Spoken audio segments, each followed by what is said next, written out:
to read in Acts 2, verse 22.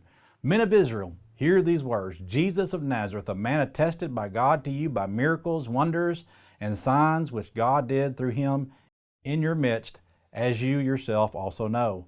Him being delivered by the determined purpose and foreknowledge of God, you have taken by lawless hands, having crucified and put to death, whom God raised up, having loosed the pains of death, because it was not possible that he should be held by it. For David said concerning him, I foresaw the Lord always before my face, for he is at my right hand, that I may not be shaken. Therefore my heart rejoiced, and my tongue was glad. Moreover, my flesh also will rest in hope.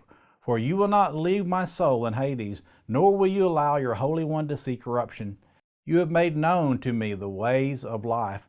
You will make me full of joy in your presence. Men and brethren, let me speak freely to you of the patriarch David, that he is both dead and buried, and his tomb is with us to this day.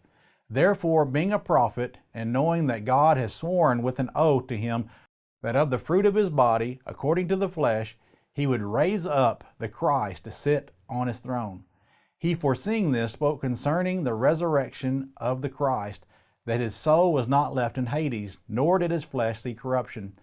This Jesus God has raised up, of which we are all witnesses.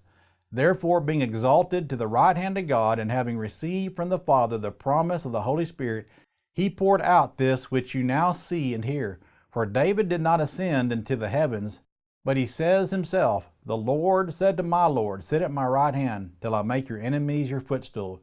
Therefore let all the house of Israel know assuredly that God has made this Jesus, whom you crucified, both Lord and Christ.